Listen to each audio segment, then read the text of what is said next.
Olá, meu amigo, minha amiga, esse é o canal Aquele Axé. No vídeo de hoje falarei sobre a escola afro-brasileira, Umbanda, Candomblé e Ifá. Como você deve transitar por essas três filosofias, o que há ou se há de melhor em uma das três para você. Então, depois de muito tempo, se você gostou da temática, deixe sua curtida, seu comentário e compartilhe seu perfil, porque você já sabe, aqui você é super bem-vindo. E aí, meu querido, minha querida, sou Babá Joaquim Jogum e esse é o canal Aquele Axé. No vídeo de hoje falarei sobre Umbanda, Candomblé e Ifá, a escola afro-brasileira que nossa Mãe África nos trouxe, nos apresentou e de que maneira podemos transitar por essas três filosofias, se devemos transitar por essas três filosofias, qual a diferença, enfim, tudo de mais interessante, como de costume, para você. Peço primeiramente perdão pela ausência, a vida está corrida, como sempre digo, não sou influenciador, sou um colaborador da comunicação sagrada para que assim possamos estar cientes daquilo que devemos fazer dentro e fora dos nossos templos, enquanto religiosos ou não, mas enquanto seres plurais, e mosaicos de um grande quebra-cabeça que chamamos de vida, Então, enfim, muita correria, muita coisa, como tem muito conteúdo, eu fiquei um tempo sem publicar, mas prometo me empenhar para trazer algumas temáticas para você. Temáticas como essa, que podem pôr fim a questões que geram debates desnecessários, extremamente desnecessários, quando podemos pegar essas três temáticas e somar forças, porque elas estão aí para isso. O Orixá nos trouxe, as divindades nos trouxeram elas, para que isso fosse possível, tá? Não vou entrar em dados históricos, mas a Umbanda ela existe desde o período escravagista, com os nossos originários, com os povos de Angola que vêm para o Brasil, enfim. Então, dentro dessa mistura toda, mais a aceitação da Igreja Católica para que os índios não parassem de se matar, porque os índios não aceitaram ser escravizados, então para que eles parassem de se matar e eles não perdessem essa mão de obra, enfim, de comum acordo, foi aceito que esse culto originário, que agregou, acoplou a ele alguns escravizados, fosse possível, tá? Então já existia em nosso território essa questão da Umbanda, a magia, a veneração aos espíritos ancestrais, beleza? O Candomblé é constituído a partir dos escravizados, que estavam, que vieram para a nossa terra, e foi organizado pela família Bombochê Bitcourt, tá? Então, dentro dessa estrutura que o Candomblé possui, os escravizados, a Detá, a Calá e a Nassua foram as primeiras a constituir um templo, segundo a história, o terreiro Yanassua, o terreiro da Casa Branca, lá em Salvador, tá? E nesse mesmo período, essa família Bombochê começou a trazer, a título de conhecimento e da cultura tradicional desses povos, escravizados, as questões de Ifá, que é através do oráculo, e dos cultos tradicionais para a iniciação, desses orixás, desses voduns, desses inquices aqui no nosso território. Então, você pode perceber que todos estão acoplados, então não há motivo nenhum para que haja divergência. Só que o tempo passou e a facilidade, ou seja, a internet e também a facilidade financeira, diferente desse período, fez com que várias pessoas fossem em África buscar informações. Informações essas que já existiam aqui, e que com filosofias diferentes, porque o Candomblé é diferente do culto tradicional iorubá, o Candomblé é um culto tradicional brasileiro, iniciou-se uma discussão totalmente desnecessária. Por quê? Porque o espírito já existia, tanto em África quanto em Brasil, Então, uma banda que lida com o espírito, com essas entidades, com o Exu Ecuru, com o Caboclo, enfim, com essas entidades, com esses espíritos, ela colabora para a existência do início ancestral, do Egum, do início ancestral, tanto lá quanto aqui. Então aqui ela ganha força porque nós gostamos de ouvir uma consulta, seja ela boa ou ruim, nós gostamos de ter a perspectiva e acreditar de que a consulta vai ser boa, então de que a entidade e o trânsito daquela pessoa será bom o suficiente para nos trazer uma informação, né? E seguimos assim nessa didática. A Umbanda ela ganhou uma outra filosofia, né? Então ela passou a preparar os nossos corpos para o trânsito, para o espírito e para o transe. Então, tratamos a Umbanda, que a maioria de nós começamos, como uma alfabetização, né? Como primário, né? O básico, né? Da espiritualidade, você passar pela Umbanda para você compreender como funciona o trânsito, como é que seu corpo reage àquilo ali, não criar vaidade, porque o espírito pode pensar diferente de você, entre outras inúmeras coisas. Então, a Umbanda serve como essa alfabetização dentro dessa escola, como eu chamei na escola afro-brasileira, até que aquilo ali não seja viável, né, e mais sustentável para você, né, e você busque, né, o candomblé, a fim de se conectar de outra maneira com os orixás e não com falangeiros, ou seja, não com espíritos, mas sim com orixás, né, entrando assim num campo muito natural, porque o orixá é natureza, não é natureza ancestral, mas sim natureza. Então você, de alguma forma, ingressa num outro campo, num campo mais universitário, onde os ensinamentos são para você e não para o seu espírito, não para a sua entidade. Então, assim, quem é o doutrinado passa a ser você. Então, as regras são impostas para você, para que você tenha rumber, né? Falei sobre isso esses dias lá no Instagram, para que você tenha rumbi, educação de axé. Não que lhe falte educação de casa, mas é uma educação com base em dogmas religiosos existentes dentro do candomblé, dentro de um culto. Essa palavra é de origem jeje, mas significa assim, o primeiro ato, né? A primeira coisa que você precisa ter é educação, tá? Então, dentro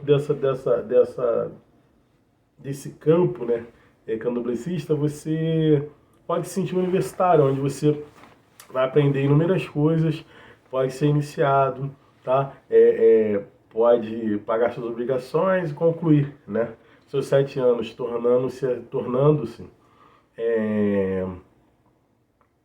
um mestre, tá? Independente de ser babalorixá, yalorixá, ter oiê, ou seja, ter um cargo ou não, você vai se tornar um mestre. Um mestre, se você quiser aprender tudo aquilo ali, dentro do que tange a sua maioridade, dentro do que cabe e pode ser dado de conhecimento a um ebom, né, Egbon, a um ebome, né, um mais velho. Enfim, então você vai aprender sobre banho de ervas, vai aprender sobre Admun, né, Admu, que é comida, enfim, você vai aprender uma série de coisas ao longo desse cenário. Para que serve um molocu com 5 ovos, com 8 ovos, com 16 ovos, com ovos de codorna, enfim, você vai aprender tudo isso. Arroz com camarão, sem camarão para manjar. Então, tudo isso é magia.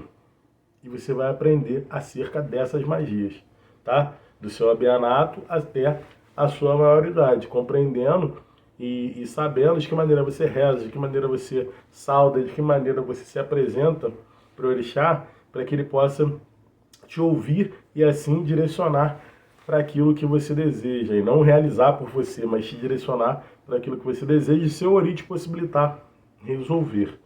Beleza? Então, vou dar um exemplo aqui do banho de erva. Você vai aprender um banho de erva que na Umbanda não se levavam tantos itens, mas que você hoje vai entender por quê. Qual a diferença do abô pro omieró? Ou seja, o omieró é o banho de erva, muito utilizado na Umbanda, muito utilizado nos amacis, na consagração máxima, né, na camarinha, muito utilizado pelos caboclos, né, que acabaram sendo os responsáveis pelos terreiros, né, assim como os pretos velhos, responsáveis pelos terreiros de Umbanda. Então você vai ver que a folha está da máxima de Umbanda para máxima do candomblé, com esse uê, com esse orixá, sem folha, sem orixá. E aí você vai entender qual é a diferença do banho, do amaci, do omieró, para o abô e para banhos mais direcionados. Vou falar só do banho para facilitar sua compreensão, tá? E vai ver também que há uma larga diferença entre o falangeiro, Ogum, né, e o orixá Ogum, tá? Por mais que na Umbanda, por respeito, chamemos eles de orixá. tá bom? Então você conclui esse ciclo, tem essas compreensões, se permite aprender, elucidar-se acerca de todas essas temáticas e cria curiosidade, por exemplo, em algum momento, de saber mais sobre o destino, né? Por conta do Enem de Logum. E busque Fá, tá? Busque Fá e toda a sua amplitude, porque dentro de Fá existem N coisas, dentro de Odu, né? Existem 1 milhão de coisas, né? Dentro de Orumilí Fá existem 1 milhão de destinos, todos os destinos de todos os seres. Então, tudo passa, né, por esse momento, por essa filosofia, tá? Culto ao Boni, culto a Iá, Beorum, enfim, tudo isso que hoje parece tão corriqueiro, né, quando a gente fala, tá? E passa por esse culto, tá? Ah, são cultos específicos? São, mas todos estão dentro desse cenário, tá bom? Assim como o Candomblé, que aglutinou todos os orixás dentro de um espaço, e Fá pegou todos os cultos tradicionais e embutiu dentro da sua filosofia, porque ele consegue atender todas essas demandas através do Opeleifá, do Iki e do Erim de Logum. Tá? Então, você, a partir de agora, considere-se um doutor, né? Um doutor no primeiro momento, né?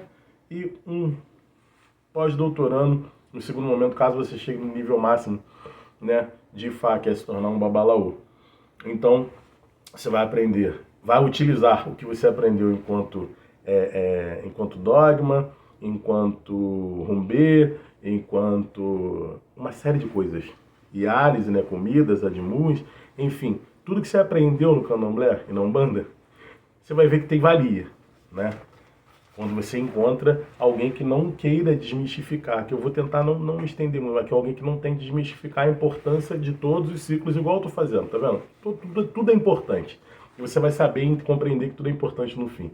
Então, você vai ver que tudo tem valia e aí você vai aprender agora como é que se chega a usar hoje os segredos dessas questões, tá? Você vai se iniciar, né, no primeiro momento para ter o seu Chefá, depois o teu Itefá, depois o teu Itelodu, que agora está separado, mas que em algum momento foi junto com o Itefá, enfim, tá? Você vai passar pelos seus momentos, ser apresentado os seus Odus perante Ifá e aprender aquilo que lhe cabe. Mas você vai ver que, por exemplo, existem muitas folhas, muitas ervas que são utilizadas como acoxé, como mexina, acoxé e ogum, né? Que são mexinas utilizadas com folhas e outros itens maiores do que os itens utilizados no abô, né, que geram medicinas eficazes, né? Por exemplo, como assim medicinas eficazes?